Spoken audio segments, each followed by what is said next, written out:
ಯಾವ ಹೂವು ಯಾರ ಮುಡಿಗೋ ಭಾಗ 226. ಸಾನ್ವಿ ತನ್ನ ಮನಸ್ಸಿನಲ್ಲೇ ಪ್ರೀತಿಯನ್ನು ಇಟ್ಟುಕೊಂಡು ಹೊರಗೆ ಗಂಭೀರವಾಗಿ ಇರುತ್ತಾಳೆ. ವಿಕ್ರಮ್ಗೆ ಈಗ ಸತ್ಯದ ಸುಳಿವು ಸಿಕ್ಕಿದ್ದರೂ ತನ್ನ ಮೇಲಿನ ಪ್ರೀತಿಯನ್ನು ಸಾನ್ವಿಯೇ ಬಾಯ್ಬಿಡಬೇಕೆಂಬ ಹಂಬಲ ಅವನಲ್ಲಿದೆ. 1 ವಾರ ಕಳೆಯುತ್ತದೆ. ವಿಕ್ರಮ್ ತನ್ನ ಪಾಡಿಗೆ ತಾನು ಹಾಸ್ಪಿಟಲ್ಗೆ ಹೋಗಿ ಬರುತ್ತಿರುತ್ತಾನೆ. ಸಾನ್ವಿ ವಿಕ್ರಮ್ ಮಧ್ಯೆ ಮಾತುಕತೆ ಇರುವುದಿಲ್ಲ. ಅವರಿಬ್ಬರು ತಮ್ಮ ತಮ್ಮ ಪಾಡಿಗೆ ಅವರವರ ರೂಮ್ ನಲ್ಲಿ ಇರುತ್ತಾರೆ. ವಿಕ್ರಮ್ ತನ್ನನ್ನು ಸಾನ್ವಿ ಪ್ರೀತಿ ಮಾಡುತ್ತಿರುವ ವಿಷಯ ತನಗೆ ತಿಳಿದದ್ದನ್ನು ಎಲ್ಲರೊಂದಿಗೂ ಹೇಳಿ ಸಂತೋಷ ಪಡುತ್ತಾನೆ. ಆದರೆ ಎಲ್ಲರೂ ತಮಗೆ ತಿಳಿದ ಯಾವ ಸತ್ಯವನ್ನು ಬಾಯಿ ಬಿಡುವುದಿಲ್ಲ. ವಿಕ್ರಮ್ ಸಾನ್ವಿ ತನ್ನನ್ನು ಪ್ರೀತಿ ಮಾಡುತ್ತಿರುವುದನ್ನು ಅವಳೇ ಒಪ್ಪಿಕೊಳ್ಳುವ ಹಾಗೆ ಮಾಡಬೇಕೆಂದು ನಿರ್ಧಾರ ಮಾಡಿ ಎಲ್ಲರೊಂದಿಗೆ ಚರ್ಚಿಸಿದ ನಂತರ ಎಲ್ಲರೂ ಸೇರಿ ಪ್ಲಾನ್ ಮಾಡುತ್ತಾರೆ. ಒಂದು ದಿನ ಬೆಳಗ್ಗೆ ವಿಕ್ರಮ್ ತನ್ನ ಲ್ಯಾಪ್ಟಾಪ್ ಮತ್ತು ಕೆಲವು ಫೈಲ್ಗಳೊಂದಿಗೆ ಕುಳಿತಿದ್ದಾನೆ. ಸ್ವರ್ಣ ಬಲವಂತ ಮಾಡಿದ್ದಕ್ಕೆ ಸಾನ್ವಿ ಅವನಿಗೆ ಕಾಫಿ ತಂದು ಕೊಡುತ್ತಾಳೆ. ವಿಕ್ರಮ್ ಫೈಲ್ ನೋಡುತ್ತಲೇ, ಸಾನ್ವಿ ಇವತ್ತು ನಾನು ಮನೆಗೆ ಬರೋದಿಲ್ಲ, ತುಂಬಾ ಕೆಲಸ ಇದೆ. ಸಾನ್ವಿ ಸರಿ. ವಿಕ್ರಮ್ ಯಾಕೆ ಅಂತ ಕೇಳಲ್ವಾ? ಸಾನ್ವಿ ಅದು ನಿಮ್ಮ ಇಷ್ಟ, ಅದನ್ನು ಕೇಳೋ ಅಧಿಕಾರ ನನಗಿಲ್ಲ. ವಿಕ್ರಮ್ ನಿನಗೆ ಕೇಳೋಕೆ ಇಷ್ಟ ಇಲ್ಲ ಅಂದ್ರೂ ಹೇಳಬೇಕಾದ್ದು ನನ್ನ ಕರ್ತವ್ಯ. ನಾನು ವಿದೇಶಕ್ಕೆ ಹೋಗೋ ನಿರ್ಧಾರ ಮಾಡಿದ್ದೀನಿ ಅಲ್ವಾ, ಅದರ ಫಾರ್ಮ್ಯಾಲಿಟೀಸ್ ಮುಗಿಸಬೇಕು. ವಿಕ್ರಮ್ ಮಾತು ಕೇಳಿ ಸಾನ್ವಿಗೆ ಭಯ ಜೊತೆಗೆ ಗಾಬರಿ ಆಯ್ತು. ಆದರೆ ಅದನ್ನು ತೋರಿಸಿಕೊಳ್ಳದೆ ಅಷ್ಟು ಬೇಗನಾ ಅಂದುಕೊಂಡ ತಕ್ಷಣ ಹೋಗೋಕೆ ಸಾಧ್ಯವಿಲ್ಲ ಅಲ್ವಾ ಸರ್? ವಿಕ್ರಮ್ ಸಾಮಾನ್ಯವಾಗಿ ಅಸಾಧ್ಯ, ಆದ್ರೆ ನಾನು ವಿದೇಶದಲ್ಲಿ ಕೆಲಸ ಮಾಡಬೇಕು ಅನ್ಕೊಂಡಿರೋ ಹಾಸ್ಪಿಟಲ್ನವರು ಸ್ಪಾನ್ಸರ್ ಮಾಡಿರೋದ್ರಿಂದ ಪ್ರೋಸೆಸ್ ಬೇಗ ಆಗ್ತಿದೆ. ಸಾನ್ವಿ ಅಂದ್ರೆ ಈಗ ಎಲ್ಲಿಗೆ ಹೋಗ್ತಿದ್ದೀರಾ? ವಿಕ್ರಮ್ ಎಂಬಾಸಿಗೆ ಹೋಗ್ಬೇಕು. ವೀಸಾ ಸ್ಟಾಂಪಿಂಗ್ ಮತ್ತು ಇಂಟರ್ವ್ಯೂ ಬಗ್ಗೆ ಮಾತಾಡೋಕೆ ಅಪಾಯಿಂಟ್ಮೆಂಟ್ ಇದೆ. ಸಾನ್ವಿ ಪಾಸ್ಪೋರ್ಟ್ ನಿಮ್ಮ ಹತ್ತಿರಾನೇ ಇದೆಯಾ? ವಿಕ್ರಮ್ ಹೌದು, ಪಾಸ್ಪೋರ್ಟ್ ಆಲ್ರೆಡಿ ಅಪ್ಡೇಟ್ ಆಗಿದೆ. ಈಗ ಕೇವಲ ವರ್ಕ್ ವೀಸಾ ಕೆಲಸವಷ್ಟೇ ಬಾಕಿ ಇರೋದು. ಸಾನ್ವಿ ನೀವು ಮತ್ತೆ ಅದೇ ತಪ್ಪು ಮಾಡ್ತಿದ್ದೀರಾ. ಸ್ವರ್ಣ ರಾಮು ನೊಂದುಕೊಳ್ಳಲ್ವಾ? ಈ ವಯಸ್ಸಲ್ಲಿ ಅವರು ನಿಮ್ಮಿಂದ ದೂರ ಇರ್ಬೇಕಾ? ಅವರನ್ನು ಬಿಟ್ಟು ಹೋಗೋಕೆ ನಿಮ್ಗೆ ಮನಸ್ಸು ಹೇಗೆ ಬರ್ತಿದೆ ಸರ್? ವಿಕ್ರಮ್ ಮನಸ್ಸಿಗಿಂತ ಪರಿಸ್ಥಿತಿ ಮುಖ್ಯ. ಸಾನ್ವಿ ನೀನು ಸ್ವರ್ಣ ರಾಮು ಜೊತೆ ನೆಮ್ಮದಿಯಾಗಿ ಇರು. ನೀನು ನೆಮ್ಮದಿಯಾಗಿ ಇರಬೇಕು ಅಂದ್ರೆ ನಾನು ದೂರ ಇರೋದೇ ಸರಿ. ಸಾನ್ವಿ ನೀವು ಇಲ್ಲದಿದ್ದರೆ ನಾನು ನೆಮ್ಮದಿಯಾಗಿ ಇರ್ತೀನಿ ಅಂತ ಯಾರು ಹೇಳಿದ್ರು? ವಿಕ್ರಮ್ ಬಾಯಿ ಬಿಟ್ಟು ಹೇಳೋ ಅವಶ್ಯಕತೆ ಇಲ್ಲ, ನಿನ್ನ ಮೌನ ಅದೇ ಹೇಳ್ತಿತ್ತು ಅಲ್ವಾ? ಹೋಗ್ಲಿ ಬಿಡು, ಈಗ ಅದರ ಬಗ್ಗೆ ಮಾತಾಡಿ ಪ್ರಯೋಜನವಿಲ್ಲ. ನಾನು ಹೊರಟ ಮೇಲೆ ನಿಮಗೆ ಯಾವುದೇ ತೊಂದರೆ ಆಗದೇ ಇರೋ ಹಾಗೆ ಅರೇಂಜ್ಮೆಂಟ್ ಮಾಡಿದ್ದೀನಿ. ಸಾನ್ವಿ ಒಳಗೊಳಗೆ ಕುಸಿಯುತ್ತಿದ್ದಳು, ಆದರೂ ಅದನ್ನು ತೋರಿಸಿಕೊಳ್ಳದೆ ಮುಚ್ಚಿಟ್ಟು ಮಾತನಾಡುತ್ತಿದ್ದಳು. ರಾಮುಗೆ ದುಡ್ಡು ಬೇಡ ಸರ್, ನೀವು ಬೇಕು. ವಯಸ್ಸಾದ ಕಾಲದಲ್ಲಿ ಮಗನ ಪ್ರೀತಿ ಬೇಕು, ಅವರು ಬಯಸೋದು ಅದನ್ನೇ ಅಷ್ಟೇ. ನಾನು ಬೇಕು ಅಂದಿದ್ದಿದ್ರೆ ಈ ಪಾಸ್ಪೋರ್ಟ್ ವೀಸಾ ಅಂತ ನಾನು ಅಲೆಯೋ ಅವಶ್ಯಕತೆ ಬರ್ತಿರ್ಲಿಲ್ಲ. ಸಾನ್ವಿ ದಯವಿಟ್ಟು ಹೋಗಬೇಡಿ ಸರ್, ಸ್ವರ್ಣ ರಾಮು ತುಂಬಾ ನೊಂದುಕೊಳ್ತಾರೆ. ವಿಕ್ರಮ್ ನಾನು ನಿರ್ಧಾರ ಮಾಡಿಯಾಗಿದೆ. ಸಾನ್ವಿ ಏಜೆಂಟ್ ವೇಟ್ ಮಾಡ್ತಿದ್ದಾರೆ. ವೀಸಾ ಪ್ರೋಸೆಸ್ ಒಮ್ಮೆ ಶುರುವಾದ್ರೆ ಕ್ಯಾನ್ಸಲ್ ಮಾಡೋದು ಕಷ್ಟ. ಸಾನ್ವಿ ಸತ್ಯ ಹೇಳಿ ಸರ್, ನನ್ನಿಂದ ತಾನೇ ನೀವು ಮತ್ತೆ ರಾಮು ಸ್ವರ್ಣನ ಬಿಟ್ಟು ಹೋಗ್ತಿರೋದು?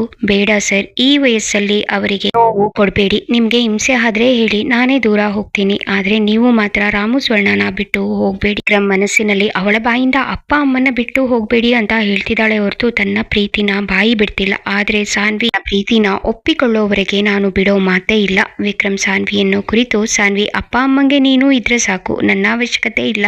ನನಗೆ ಇಲ್ಲಿ ಇರೋ ಆಸಕ್ತಿ ಉಳಿದಿಲ್ಲ. ಸಾನ್ವಿ ನೀವು ಇಷ್ಟು ದಿನ ಹಾಸ್ಪಿಟಲ್ನ ಕಷ್ಟಪಟ್ಟು ಬೆಳೆಸಿದ್ದು ಬರೀ ಆಸಕ್ತಿಗಾಗಿಯೋ ಅಥವಾ ರೋಗಿಗಳ ಸೇವೆಗಾಗಿಯೋ? ವಿಕ್ರಮ್ ಭಾವನಾತ್ಮಕವಾಗಿ ನಟಿಸುತ್ತಾ, ಸೇವೆ ಮಾಡೋಕೆ ಮನಸ್ಸು ನಿರಾಳವಾಗಿರಬೇಕು, ಆದ್ರೆ ನನ್ನ ಮನಸ್ಸು ಈಗ ಭಾರವಾಗಿದೆ. ನನ್ನವರು ಅಂತ ಅಂದುಕೊಂಡವರೇ ನನ್ನನ್ನ ಅರ್ಥ ಮಾಡಿಕೊಳ್ಳದ ಮೇಲೆ ಈ ಊರು ಈ ಕೆಲಸ ಯಾವುದು ಬೇಡ ಅಂತ ಅನಿಸ್ತಿದೆ. ಹಾಗಾಗಿ ನನ್ನ ನಿರ್ಧಾರ ಬದಲಾಗಲ್ಲ.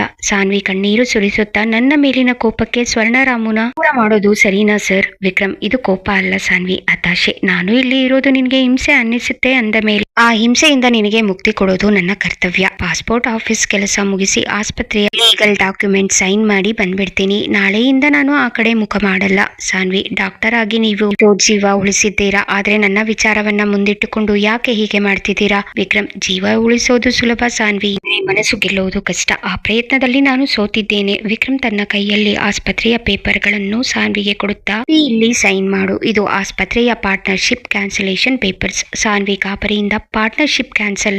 ನಾನು ಇದಕ್ಕೆ ಸೈನ್ ಮಾಡಲ್ಲ ಸರ್. ವಿಕ್ರಮ್ ಮಾಡಲೇಬೇಕು. ನಾನು ಇಲ್ಲದ ಮೇಲೆ ನೀನೊಬ್ಬಳೇ ಈ ದಾರಿ ಹೊರಬಾರದು. ನನ್ನ ಪಾಲನ ಪಂಕಜ್ಗೆ ವರ್ಗಾಯಿಸ್ತಿದ್ದೀನಿ. ಸಾನ್ವಿ ಮನಸ್ಸಿನಲ್ಲಿ, ಇವರು ನಿಜವಾಗ್ಲೂ ನನ್ನನ್ನ ಈ ಜೀವನದಿಂದಲೇ ದೂರ ಮಾಡ್ತಿದಾರಾ ಅಂದುಕೊಂಡವಳು ಹೊರಗೆ, ಈ ಆಸ್ಪತ್ರೆ ನಿಮ್ಮ ಕನಸಾಗಿತ್ತು ಅಲ್ವಾ? ವಿಕ್ರಮ್ ಯೋಚನೆ ಮಾಡಬೇಡ, ನನಗೆ ಬರಬೇಕಾದ ಎಲ್ಲಾ ಶೇರ್ಸ್ ಸರಿಯಾಗಿ ಸಿಗತ್ತೆ. ಸಾನ್ವಿ ನೀವು ಏನ್ ಮಾತಾಡ್ತಾ ಇದ್ದೀರಾ? ನನ್ಗೆ ಹಣ ಮುಖ್ಯ ಅಲ್ಲ ಸರ್, ನೀವು ಸ್ವರ್ಣರಾಮುನ ಬಿಟ್ಟಬಾರದು ಅಷ್ಟೇ. ವಿಕ್ರಮ್ ಇಲ್ಲ ಸಾನ್ವಿ, ನನ್ನ ನಿರ್ಧಾರ ನಿರ್ಧಾರ ಬದಲಾಗಲ್ಲ. ಇನ್ನೊಂದು ಮುಖ್ಯವಾದ ವಿಷಯ ಇದೆ. ಫೋನ್ ತೆಗೆದ ವಿಕ್ರಮ್ ಕೇಳುವಂತೆ ಸ್ಪೀಕರ್ ಆನ್ ಮಾಡಿ, ಹಲೋ ಲಾಯರ್ ಸಾಹೇಬ್ರೆ, ನಾನು ಡಾಕ್ಟರ್ ವಿಕ್ರಮ್ ಮಾತಾಡ್ತಿರೋದು. ಲಾಯರ್: ಹೇಳಿ ವಿಕ್ರಮ್ ಸರ್. ವಿಕ್ರಮ್: ನಾನು ಹೇಳಿದ್ನಲ್ಲ, ಆ ಡೈವರ್ಸ್ ಪೇಪರ್ಸ್ ರೆಡಿ ಮಾಡಿ ಇವತ್ತೇ ಬರ್ತೀನಿ. ಸಾನ್ವಿ ದಂಗಾಗಿ ನಿಲ್ಲುತ್ತಾಳೆ. ಮನಸ್ಸಲ್ಲಿ ಡೈವರ್ಸ್ ಪೇಪರ್ಸಾ?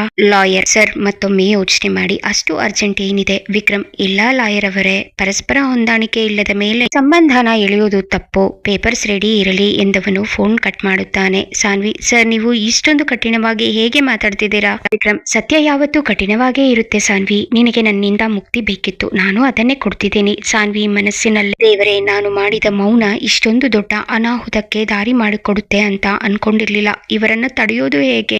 ಸಾನ್ವಿ, ಈ ಪೇಪರ್ ಮೇಲೆ ಸೈನ್ ಮಾಡು. ಇದು ವೀಸಾ ಪ್ರೋಸೆಸ್ಗೆ ಕೂಡ ಹೆಲ್ಪ್ ಆಗುತ್ತೆ. ಸಾನ್ವಿ: ನಾನು ಯಾವುದಕ್ಕೂ ಸೈನ್ ಮಾಡಲ್ಲ ಸರ್. ಇಲ್ಲಿಂದ ಹೋದ್ರೆ ಹಾಸ್ಪಿಟಲ್ನ ನೋಡ್ಕೊಳ್ಳೋಕೆ ಡಾಕ್ಟರ್ ಬೇಕಲ್ವಾ? ವಿಕ್ರಮ್: ಲಕ್ಷಾಂತರ ಜನ ಡಾಕ್ಟರ್ಸ್ ಇದ್ದಾರೆ ಸಾನ್ವಿ, ನಾನೊಬ್ಬನೇ ಬೇಕು ಅಂತ ಏನಿಲ್ಲ ಸಾನ್ವಿ. ಆದ್ರೆ ನೀವೊಬ್ಬರೇ ಸ್ವರ್ಣರಾಮುಗೆ ಮಗ ಆಗಿರೋದು, ನೀವೊಬ್ಬರೇ ಅವರ ಪ್ರಾಣ. ವಿಕ್ರಮ್ ಮನಸ್ಸಿನಲ್ಲಿ, ಬಾಯಲ್ಲಿ ಅಪ್ಪ ಅಮ್ಮನ ಬಗ್ಗೆ ಹೇಳಿದ್ರೆ ಸಾಲದು ಸಾನ್ವಿ, ನಿನ್ನ ಕಣ್ಣಲ್ಲಿರೋ ಆ ಸತ್ಯನ ನಾನು ನೋಡಬೇಕು. ಸಾನ್ವಿ: ಪ್ಲೀಸ್ ವಿದೇಶಕ್ಕೆ ಹೋಗಬೇಡಿ. ವಿಕ್ರಮ್: ಎಲ್ಲಾ ಸಿದ್ಧತೆ ಆಗಿದೆ, ನಿರ್ಧಾರ ಕೂಡ ಮಾಡಿ ಆಗಿದೆ ಸಾನ್ವಿ. ನನ್ನ ಮನಸ್ಸು ಹೇಳಿದ್ದನ್ನ ದೃಢವಾಗಿ ತೀರ್ಮಾನ ಮಾಡಿದ್ದೀನಿ. ಅದು ಹೇಳಿದ ಹಾಗೆ ಕೇಳೋಕೆ ಧೈರ್ಯ ಬೇಕು ಅಷ್ಟೇ. ನೀನು ನನ್ನನ್ನ ನೋಡೋ ರೀತಿನೇ ಸಾಕು, ನಿನ್ನ ಮನಸ್ಸಲ್ಲಿ ಏನಿದೆ ಅಂತ ಹೇಳೋಕೆ. ಸಾನ್ವಿ ಮನಸ್ಸಿನಲ್ಲೇ, ನಿಮ್ಗೆ ಅರ್ಥವಾಗ್ತಿಲ್ಲ ವಿಕ್ರಮ್ ಸರ್, ಆದ್ರೆ ಈ ಸತ್ಯನ ಒಪ್ಕೊಂಡ್ರೆ ನಮ್ಮಿಬ್ಬರ ಪ್ರಪಂಚವೇ ಬದಲಾಗಬಹುದು. ಆದರೆ ನಾನು ಈ ವಿಷಯ ಹೇಳಿದ್ರೆ ಅದನ್ನು ನೀವು ಒಪ್ಪಿಕೊಳ್ಳುತ್ತೀರಾ ಅನ್ನೋ ನಂಬಿಕೆ ನನಗಿಲ್ಲ. ಸಾನ್ವಿ ವಿಕ್ರಮ್ನನ್ನೇ ಗಾಬರಿಯಿಂದ ನೋಡುತ್ತಿದ್ದಾಳೆ. ವಿಕ್ರಮ್ ಮನಸ್ಸಿನಲ್ಲೇ, ಇವತ್ತು ಇವಳು ಸತ್ಯ ಒಪ್ಕೊಳ್ಳೋ ತನಕ ನಾನು ಬಿಡಲ್ಲ, ಸರಿಯಾಗಿ ಆಟ ಆಡಿಸ್ತೀನಿ. ಹೊರಗೆ ಗಂಭೀರವಾಗಿ, ಸಾನ್ವಿ ಬೇಗ ಸೈನ್ ಮಾಡಿದ್ರೆ ನಾನು ಹೊರಡ್ತೀನಿ. ಸಾನ್ವಿ: ನಿಜವಾಗ್ಲೂ ನೀವು ಇಷ್ಟು ದೊಡ್ಡ ನಿರ್ಧಾರ ಮಾಡಿದೀರಾ? ವಿಕ್ರಮ್: ಸಾನ್ವಿ, ಇದು ನಿನ್ನ ನೆಮ್ಮದಿಯ ಪ್ರಶ್ನೆ. ನಾನು ಇಲ್ಲಿ ಇಲ್ಲದಿದ್ರೆ ನೀನು ಆರಾಮಾಗಿ ಇರಬಹುದು ಅಲ್ವಾ? ಸಾನ್ವಿ: ನಾನು ನನ್ನ ನೆಮ್ಮದಿಗೋಸ್ಕರ ಯಾವತ್ತೂ ನೀವು ಹೋಗ್ಬೇಕು ಅಂತ ಬಯಸಿಲ್ಲ ಸರ್. ವಿಕ್ರಮ್: ಹೌದಾ? ಆದ್ರೆ ನಿನ್ನ ಮುಖ ನೋಡಿದ್ರೆ ನನಗೆ ಹಾಗೆ ಅನ್ನಿಸಲ್ಲ. ಅದಕ್ಕೆ ನನ್ನಿಂದ ನಿನಗೆ ಮುಕ್ತಿ ಸಿಗ್ಲಿ ಅಂತ ಡೈವರ್ಸ್ ಪೇಪರ್ ರೆಡಿ ಮಾಡೋಕೆ ಲಾಯರ್ಗೆ ಹೇಳಿದ್ದು. ಸಾನ್ವಿ: ಆಘಾತದಿಂದ ಎಲ್ಲಾ ವಿಷಯದಲ್ಲೂ ಅಷ್ಟು ಅವಸರ ಏನಿದೆ? ವಿಕ್ರಮ್: ಅವಸರ ಮಾಡದಿದ್ರೆ ಹೇಗೆ? ದೇಶಕ್ಕೆ ಹೋದ ಮೇಲೆ ಇದೆಲ್ಲ ಮಾಡೋದು ಕಷ್ಟ ಅಲ್ವಾ? ವಿಕ್ರಮ್ ಮನಸ್ಸಿನಲ್ಲೇ ಹೆದರ್ತಿದ್ದಾಳೆ, ಆದ್ರೆ ಪ್ರೀತಿ ಮಾತ್ರ ಒಪ್ಕೋತಿಲ್ಲ.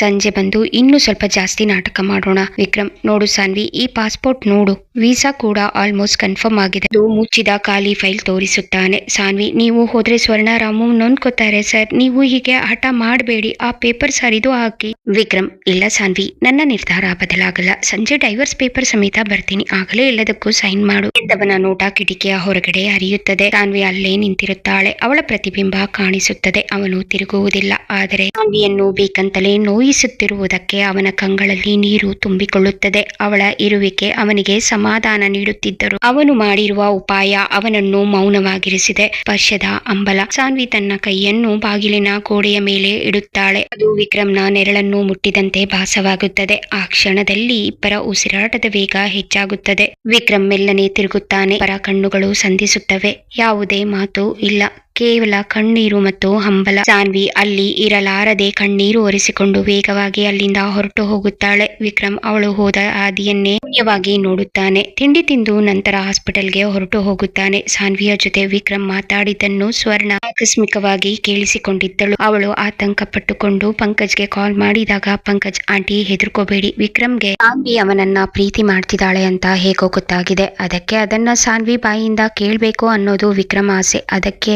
ಪ್ಲಾನ್ ಮಾಡಿದಾನೆ. ಆದ್ರೆ ನೀವೇ ಅವನಿಗೆ ಶಾಕ್ ಕೊಡಿ. ಆದ್ರೆ ನಾನು ಹೇಳಿದೆ ಅಂತ ಹೇಳ್ಬೇಡಿ, ಸಾನ್ವಿಗೆ ಹೇಳಿ, ಅವನನ್ನ ಆಟ ಆಡಿಸ್ತಾಳೆ ಎಂದವನು ನಕ್ಕ. ಸ್ವರ್ಣ ಕೂಡ ನಗುತ್ತಾ, ಹೌದಾ, ಈಗ ಸಮಾಧಾನ ಆಯ್ತು ನನ್ಗೆ. ಮೊದಲು ಈ ವಿಷಯನ ಕೂಸ್ಗೆ ಹೇಳ್ಬೇಕು. ನನ್ ಕಂದ ಟೆನ್ಷನ್ ಮಾಡಿಕೊಂಡಿದೆ ಎಂದವಳು ಕಾಲ್ ಕಟ್ ಮಾಡಿದಳು. ನಂತರ ಸಾನ್ವಿ ಬಳಿ ಬಂದು ವಿಷಯ ತಿಳಿಸಿದಳು. ಓ ಹೌದಾ, ನನ್ನ ಆಟ ಆಡಿಸ್ಬೇಕು ಅಂತ ಪ್ಲಾನ್ ಮಾಡಿದಾರಾ? ಇರ್ಲಿ, ನಾನು ಅವರನ್ನ ಹೇಗೆ ಆಡಿಸ್ತೀನಿ ನೋಡು ಸ್ವರ್ಣ ಎಂದಳು. ಸಂಜೆಯ ಹೊತ್ತಿಗೆ ಮನೆಗೆ ಬಂದವನ ಕೈಯಲ್ಲಿ ಫೈಲ್ ಇರುತ್ತದೆ. ಸ್ವರ್ಣ ಗಾಬರಿಯಾದ ಅವಳಂತೆ ನಟಿಸುತ್ತಾ, ವಿಕ್ರಮ್ ಏನಪ್ಪಾ ಇದು? ಸಾನ್ವಿ ಹತ್ತಿರ ಡೈವರ್ಸ್ ಪೇಪರ್ ಬಗ್ಗೆ ಮಾತಾಡಿದ್ಯಂತೆ. ನಿಜವಾಗ್ಲೂ ನೀನು ನಮ್ಮನ್ನೆಲ್ಲ ಬಿಟ್ಟು ವಿದೇಶಕ್ಕೆ ಹೋಗ್ತೀಯಾ? ರಾಮು: ಹೌದು ಮಗ್ನೆ, ಸಾನ್ವಿ ಪಾಪ, ಅವಳ ತಪ್ಪಾದರೂ ಏನು, ಈ ರೀತಿ ಹಠ ಮಾಡಬೇಡ. ವಿಕ್ರಮ್ ಮನಸ್ಸಿನಲ್ಲೇ, ಅಪ್ಪ ಅಮ್ಮ ನಿಮಗೂ ಕೂಡ ನೋವು ಮಾಡ್ತಿರೋದಕ್ಕೆ ನನ್ನನ್ನ ಕ್ಷಮಿಸಿ. ಸಾನ್ವಿಯ ಬಾಯಿಂದ ಪ್ರೀತಿಸ್ತೀನಿ ಅನ್ನೋ ಒಂದು ಮಾತು ಕೇಳೋಕೆ ನಾನು ಮಾಡ್ತಿರೋ ನಾಟಕ.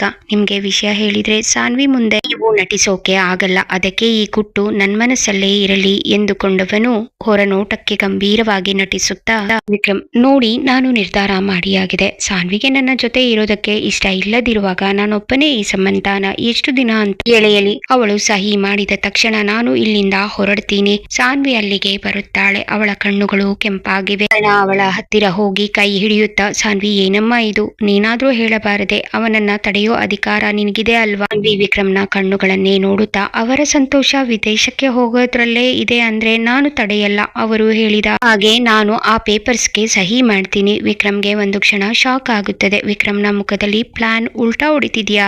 ಸಣ್ಣ ಆತಂಕ ಶುರುವಾಗುತ್ತದೆ. ಮುಂದೇನು? ಸಾನ್ವಿ ನಿಜವಾಗ್ಲೂ ವಿಕ್ರಮ್ಗೆ ಡೈವರ್ಸ್ ನೀಡಿ ಅವನು ವಿದೇಶಕ್ಕೆ ಹೋಗಲು ಒಪ್ಪಿಗೆ ನೀಡುತ್ತಾಳ? ತಿಳ್ಕೋಬೇಕಾ? ಕತೆಗಾಗಿ ಕಮೆಂಟ್ ಮಾಡಿ ನಿಮ್ಮ ಆಲೋಚನೆಗಳನ್ನು ಹಂಚಿಕೊಳ್ಳಿ. ಈ ಕತೆ ಹೇಗೆ ಅನಿಸಿತು ಎಂಬುದನ್ನು ಕಮೆಂಟ್ ವಿಭಾಗದಲ್ಲಿ ತಿಳಿಸಿ. ಇಷ್ಟ ಆದ್ರೆ ಲೈಕ್ ಮಾಡಿ. ಮಿಸ್ ಮಾಡದೆ ನಮ್ಮ ಕನ್ನಡ ಕವನಗಳು ಹಾಗೂ ಕತೆಗಳಿಗಾಗಿ ನಮ್ಮ ಚಾನೆಲ್ಗೆ ಸಬ್ಸ್ಕ್ರೈಬ್ ಮಾಡಿ. ನಿಮ್ಮ ಬೆಂಬಲಕ್ಕೆ ಧನ್ಯವಾದಗಳು.